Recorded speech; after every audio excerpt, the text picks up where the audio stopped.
I would like to welcome everyone at this virtual class about urban heritage, cultural heritage. I am Gábor, a full professor at the Faculty of Humanities of the Eötvös Loránd University of Budapest.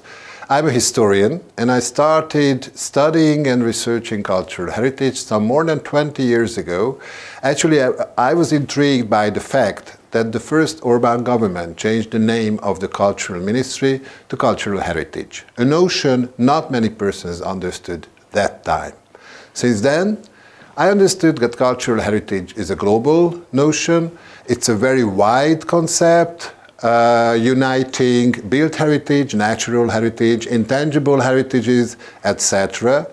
And it's all over the world. In the last 10 or 15 years, I managed to establish a methodology called the regimes of cultural heritage, which helps the students and even the practitioners of cultural heritage to understand this utmost complexity of the concept. With the European funding, we managed to have a European cultural heritage program, a master program, which was the basis of the cultural heritage master I would like to talk about right now. The cultural heritage used to be a very Western notion. It was the result of a rupture of modernization and the engendered nostalgia for the world we have lost by this modernization. It's not surprising that it started after the French Revolution or during the French Revolution. First it was like a vandalism, destruction, everything inherited from the past, but very soon there was a care for all these monuments and artifacts which were supposed to represent the past. Similar processes went on in the UK, in Britain, where the Industrial Revolution was destroying nature and culture inherited from the past. So it's not surprising that the notion itself is a Franco-English term. It can be patrimoine or heritage. And the first regime thus starts somewhere in the early 19th century and goes up to the 1960s. It's basically used for nation building and it's one of the most crucial elements of soft power of the big European empires.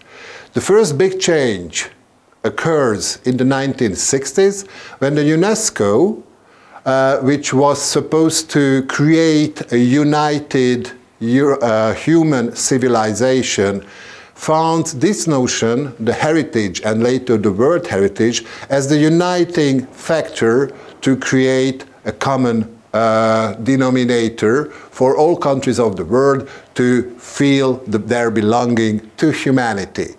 And these attempts end up in the Convention for World Heritage, 1972, and after that it leads to the list of the World Heritage Sites. At the moment we have more than 1,100 sites from all over the world. But as soon as the convention is ratified and the list is starting to be built, there are serious criticism from the southern countries that this is a Western concept.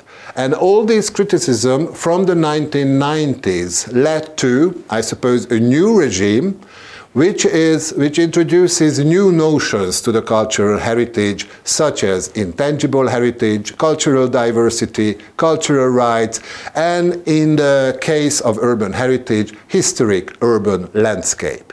And maybe we can talk about a fourth regime, a new regime which has just started, which is actually a result of the appropriation, the global appropriation of the term, and it can be seen also how non-European, non-Western countries use the notion, create their own relation to their own past, which is not colonial, and this impacts back Europe and the West. This very simplified overview helps us and the students to understand how this extremely complex notion changed during time in the last two centuries.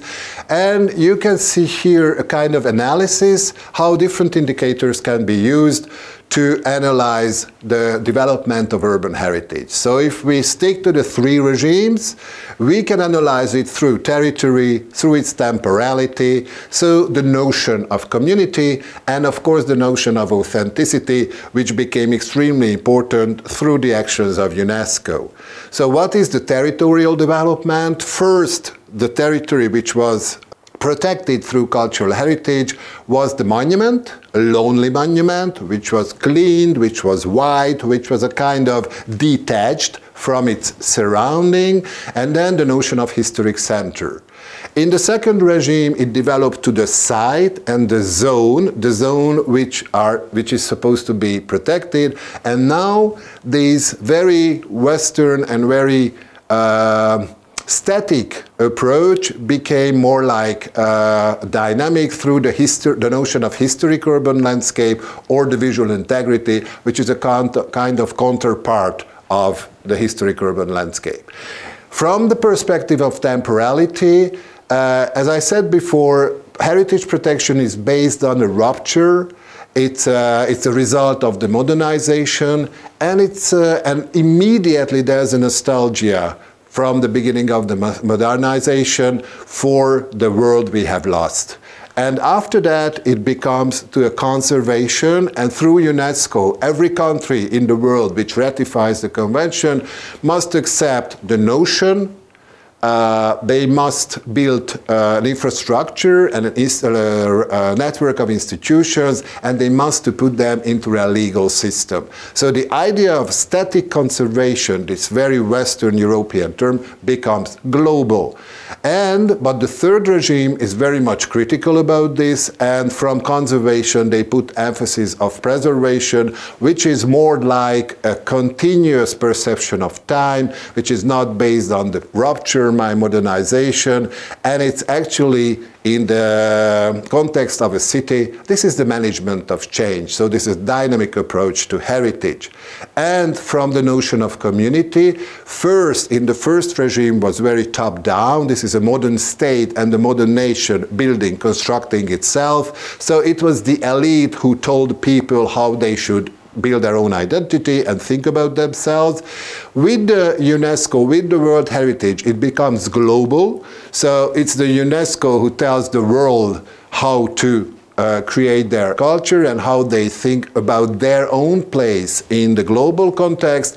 But from the third heritage onwards, and especially with the introduction of the notions of cultural diversity and intangible heritage, the community becomes the main appropriator of cultural heritage, and somehow the previously top-down approach is more bottom-up, more participatory. The last indicator we can use is authenticity, which in the West, in Europe, becomes like the key notion for individual identity building from the Enlightenment, because actually this is your posture, this is your identity without religion. After that, in the 19th century, it's the historical authenticity. You have to build your own history to prove your authenticity and your continuity. With the UNESCO, takes the authenticity, but it makes it the principle of cultural heritage. So this is the universal value, the outstanding universal value, as they say in UNESCO, which really justifies the protection of a monument, of a city. And now, this authenticity is much more complex, and it's very much based on a construction and the opinion of different social actors. And in our teaching, in our training, we try to be very practical about cultural heritage. So as you could see, we have a very clear methodology, we have a very clear theory about the development of cultural heritage, but like in the case of urban heritage, in the seminars we use two practical case studies. One is the UNESCO. So we analyze together World Heritage cities. We see how the UNESCO chose these cities or approved these cities and acknowledged them as World Heritage sites. After that, we see what a community or a country needed to have a successful application. But as soon as a city becomes, or a part of the city, World Heritage Sites, loads of problems occurring like over-tourism, gentrification, conflicts between the conservation and the urban development, etc. So we analyze these questions and we also take into account what are the solutions, what are the good and the bad practices, because we can learn from both. But we don't stop here. Actually, in the last 20 years, cultural heritage became a crucial notion in the European construction for the European community. So, through the urban heritage constructions, through applications to the European Heritage Label, which is a kind of new initiative of the European Union to build its own identity, and in a sense it's very similar for the UNESCO because it chooses sites which represent European identity, but it's a very third regime approach, so it's participatory, it's bottom-up, it's based on the community's self-assessment. So we analyze European Heritage Label sites, and we asked our students to make successful imaginary mock applications. And through this, our students learn how to apply for funding through cultural heritage, how to understand all the European ways, and actually that's a kind of international way of successful applications, understanding what is excellence, what is impact, and what is implementation. And these are common for most of the cultural projects, what we are supposed to present these days. So as you can say, if you join us for the Cultural Heritage MA, you will receive a very solid background, theoretical background for your understanding of heritage.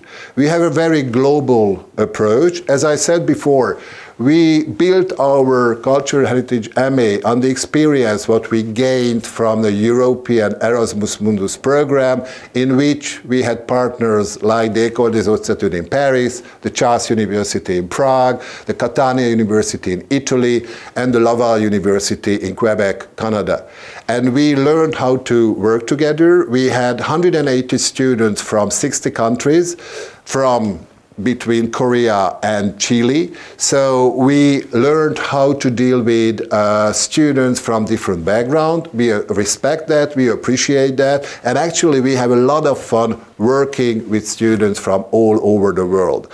Our medium is English, but we, at the department, we also speak French, Spanish, German, Italian, and Portuguese. So if you have some doubts, or if you wish to be in a multilinguistic context, that's also possible, and you are most welcome. And the most important, that since cultural heritage originally is an administrative term, and it entered academia in the last 2 or 3 decades, we also put emphasis that you could have internship, that you could use your theoretical and methodological knowledge in everyday life, in practical approaches, in application, in writing applications, so that you can use your knowledge for your job environment later. This approach, what we offer to you is, in one sense, gives you possibility to continuous education